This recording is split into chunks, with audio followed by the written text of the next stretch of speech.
Well, that was a waste of time, a waste of beautiful weather, and I was trying to make a video before the release of the X-T5, sharing my thoughts on the rumors and the specs and speculations and all that good stuff.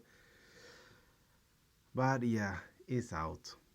Everybody's getting their hands on it, and now I'm late to the sharing my thoughts on the X-T5 video party. So I'm a little late for that. But anyway, it's never too late to share my thoughts on this release. And yeah, we got a lot to talk about, so let's get started. First things first, I gotta say kudos to Fujifilm. I am so psyched, so glad they decided to listen to the real users and not just adjust to what the market is trying to push companies to be very hybrid oriented and whatnot. Fujifilm said, you know what? We got three fields or three categories that they're going to center and focus on. The X-T5 release was very clear and very obvious with their slogan, photography first. Can't be any clearer than that. And of course, with the design of the body and the dials and all the manual things that you can adjust, we can clearly see that these XT lineup, ever since the XT1, they are designed for photography first.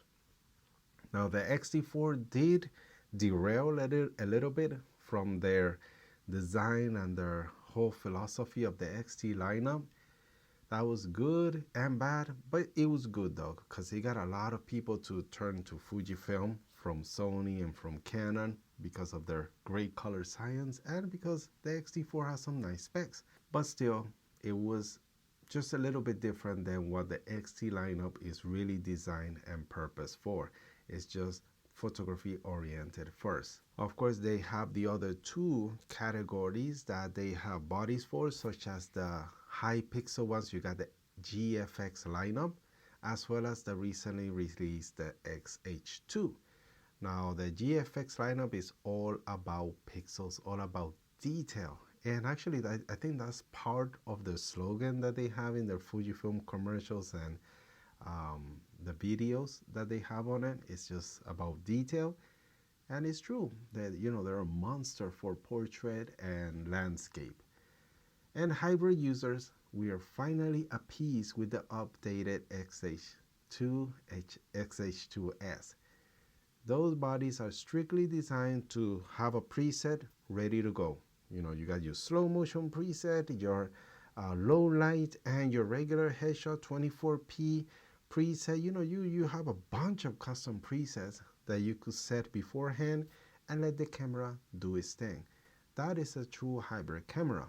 So let's get started on my thoughts. So I'm going to run through some of the highlights of the specs and the design and share my thoughts on it, my pros and cons. And then at the end, I'm going to talk about who this camera is really for. Of course, it's obvious for photographers, but there is a little more into that meets the eye. So let's talk about some of the specs. It has a X5 trans sensor, as well as an X5 processor. So you got it, you guessed it right.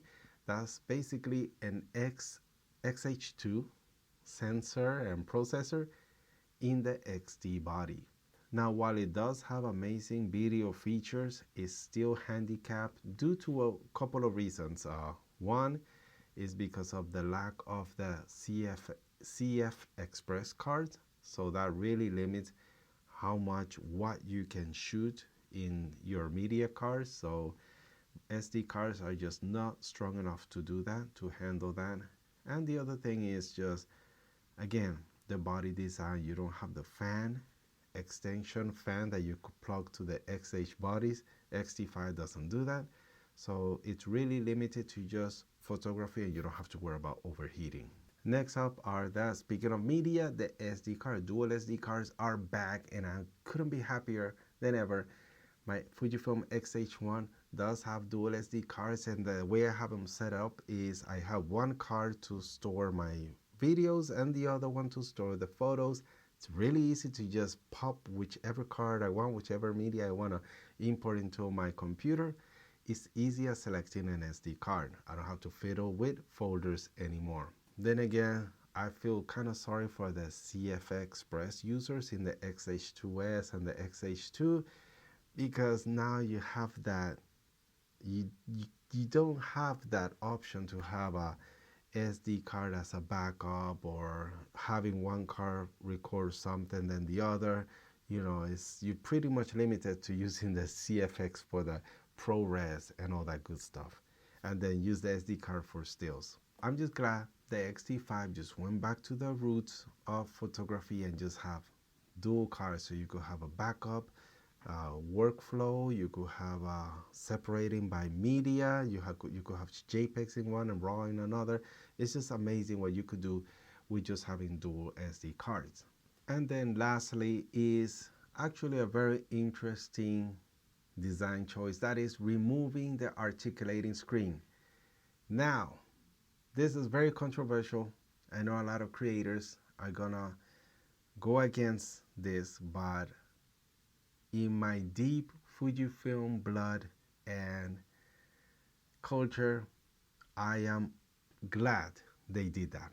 I am up for the tilting screen. I love the tilting screen. It's so easy to center your camera while just tilting the LCD screen. You can't do that with articulating screen. It's just impossible. The screen's gonna go off to the side or too far down. It's really funky to just trying to have the camera center while you're shooting. So I'm glad they went to the photography roots and brought back the tilting screen. And with that camera design, that actually probably helped keep the body of the X-T5 smaller, and it became a little bit shorter and thinner, because it's probably due to a couple of things. Is removing the full HDMI and audio ports, monitoring audio ports, and also again the articulating screen. Removing those things help shrink the size of the body, and that's great for street photographers. Now you have a lighter camera to go out on the streets and shoot all day, but you still keep the same good old battery from the X-T4 and the XH2S and XH2. Actually even better, because with the new processor it's actually more efficient, so you have even more shots to shoot. I believe the X-T4 was spec to shoot around 600 shots, whereas the X-T5 now with the same battery can shoot over 700, and I believe like 740 shots now, so that's way more than what it used to run. So we still get an improving battery life even though it's the same battery. And of course, no camera is perfect, so let's talk about the cons. I only have a couple. They shrank the HDMI port to the loud, flimsy, terrible micro HDMI. Mine is actually broken, so I can't use it. So it's just terrible, but I understand. They want to shrink the camera. They want to make it look really retro, very film-like.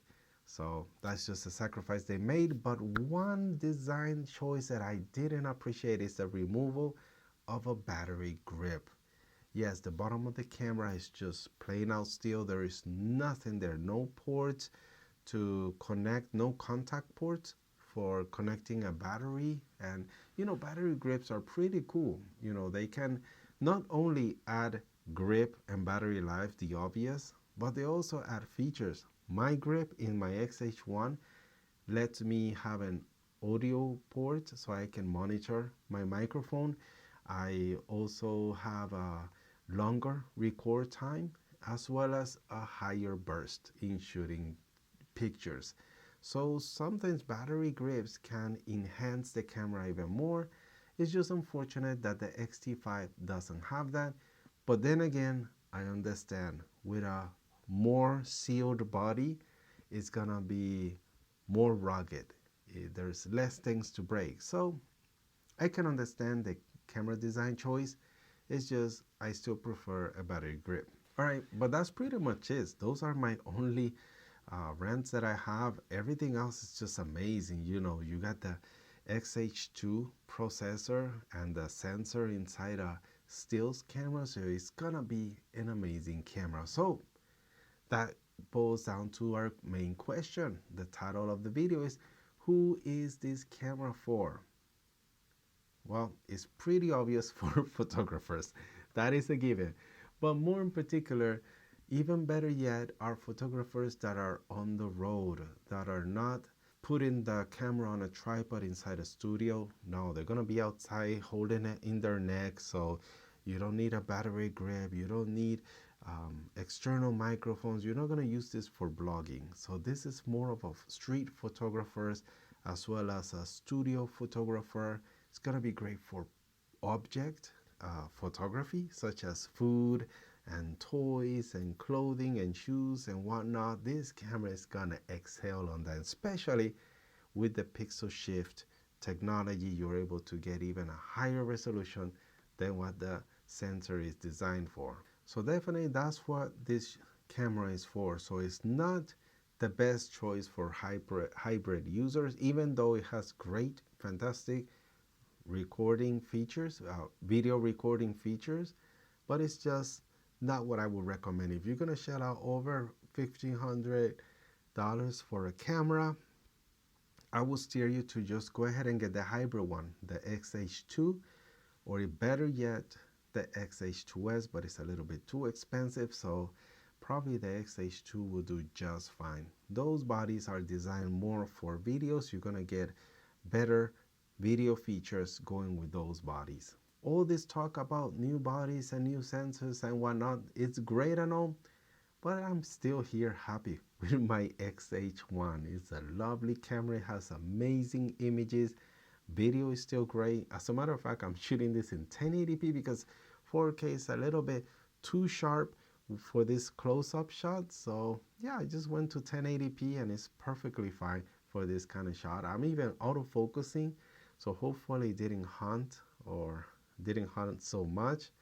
I'm pretty confident with the settings I have, and if you think this camera did a fantastic job with the autofocus and the colors, hit a thumbs up.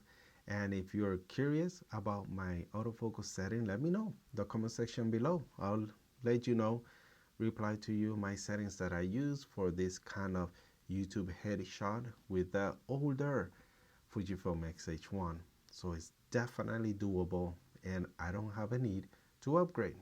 Thank you guys so much for watching. Really appreciate your time and I would love to know your opinion. What do you guys think about the newly released X-T5? What things did you like, didn't like? I want to hear your thoughts. Leave it in the comment section down below. If you have any other questions as well, I will get back to you as soon as I can.